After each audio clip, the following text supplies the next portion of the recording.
Assalamualaikum warahmatullahi wabarakatuh. Bagaimana kabarnya teman-teman level 9? Semoga selalu dalam keadaan sehat dan tetap semangat ya teman-teman. Alhamdulillah kita masih bisa melakukan kegiatan pembelajaran jarak jauh ini di pekan kedua setelah PTS ya teman-teman. Setelah pada pekan lalu kita membahas tentang identifikasi teks diskusi. Untuk kali ini kita akan mempelajari tentang menyimpulkan isi teks diskusi. Semoga teman-teman masih tetap semangat dan selalu bahagia. Amin. Baik, menyimpulkan isi teks diskusi, teman-teman boleh sambil membuka buku paketnya pada halaman 188. Terima kasih yang sudah membuka buku paketnya. Kompetensi dasar yang akan teman-teman capai yaitu menyimpulkan isi, gagasan, pendapat, dan argumen serta solusi dari teks diskusi. Berikutnya, mengapa kita perlu menyimpulkan teks diskusi? Ada yang tahu teman-teman? Untuk apa sih kita perlu menyimpulkan teks diskusi? Ya, untuk lebih memahami teks diskusi secara keseluruhan. Betul sekali. Jadi, menyimpulkan teks diskusi itu tentunya diperlukan untuk lebih memahami teks diskusi secara keseluruhan. Atau, dengan kata lain, memahami intisari atau bisa dikatakan juga rangkuman isi teks diskusi. Jadi, kenapa kita perlu menyampaikan atau perlu menyimpulkan teks diskusi? Yaitu untuk memahami isi dari teks diskusi secara keseluruhan. Nah, menyimpulkan isi teks diskusi sama dengan memahami isi teks atau cepat memahami isi teks. Berarti ketika teman-teman ingin cepat memahami isi teks, berarti yang harus dilakukan adalah menyimpulkan isi teks diskusi. Betul sekali. Nah, pertanyaan berikutnya, bagaimana cara kita menyimpulkan teks diskusi? Nah, di sini akan dijelaskan dalam menyimpulkan isi teks diskusi ada beberapa langkah yang perlu dilakukan. Ada 3 ya teman-teman. Yang pertama, teman-teman perlu membaca teks diskusi. Yang kedua, menentukan kalimat utama dari teks diskusi tersebut. Dan yang ketiga adalah membuat kesimpulan atau simpulan dari teks diskusi. Kita bahas yang pertama terlebih dahulu.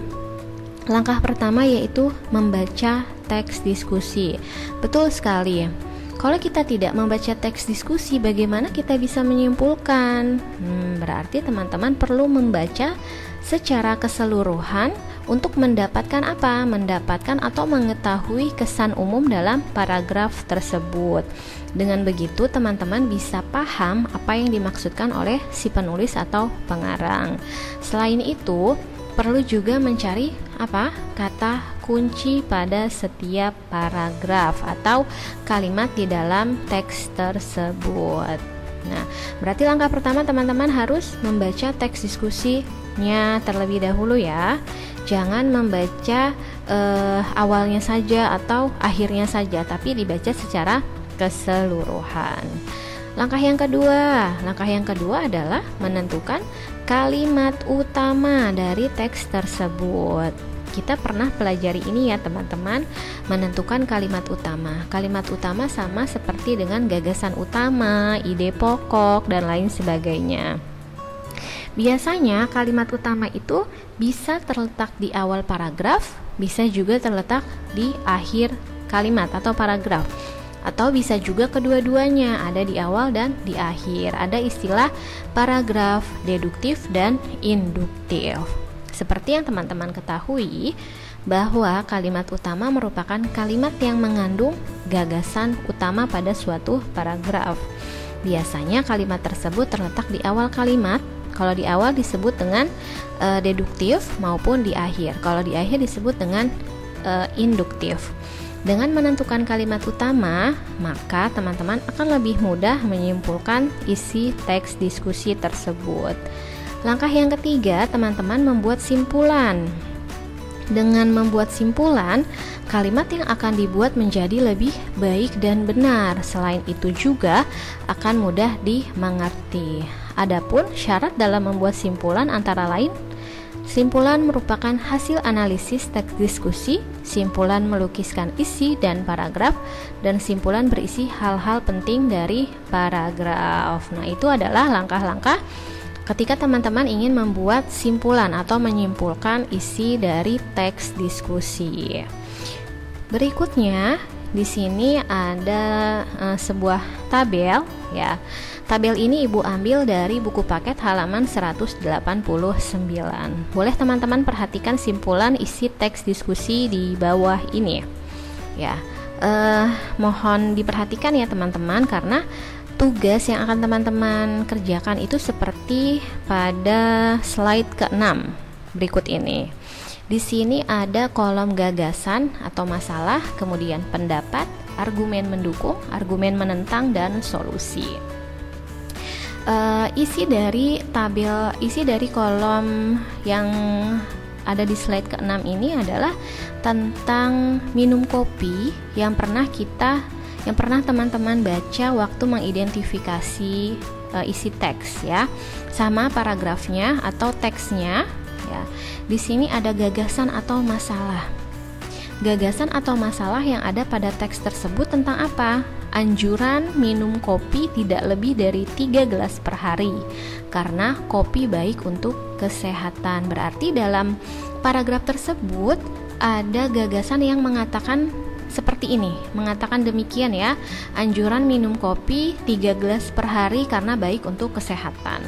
Nah, di situ juga ada sebuah pendapat ya, bunyinya seperti ini. Terdapat lebih dari 100 kandungan zat aktif kopi yang dapat memberikan efek yang berbeda pada kesehatan. Ada juga sebuah pendapat yang mengatakan demikian. Kemudian dilengkapi dengan argumen mendukung atau pro ya, mendukung. Bunyinya, beberapa kandungan dapat memberikan efek baik pada sejumlah problem kesehatan tertentu. Ini yang mendukung kopi boleh diminum 3 gelas per hari. Adapun juga argumen yang menentang atau kontra, mengatakan konsumsi kopi secara berlebihan juga berdampak buruk bagi kesehatan seperti jantung ya.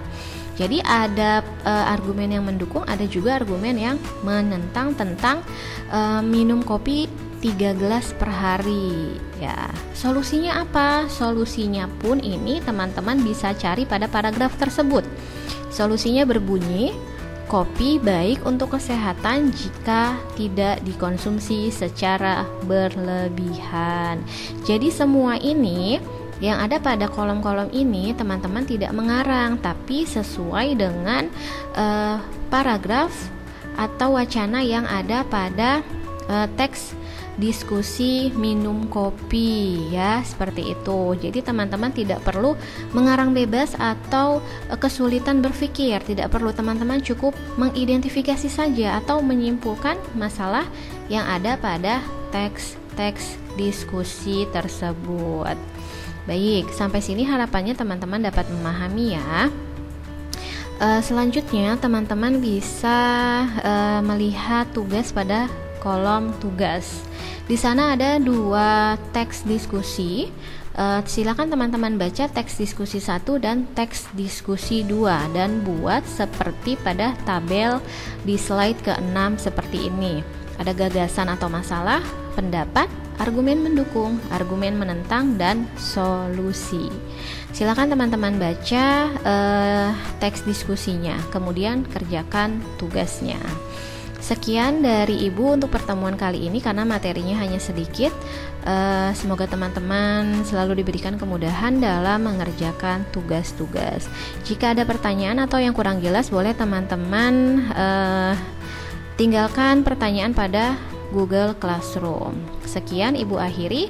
Assalamualaikum warahmatullahi wabarakatuh.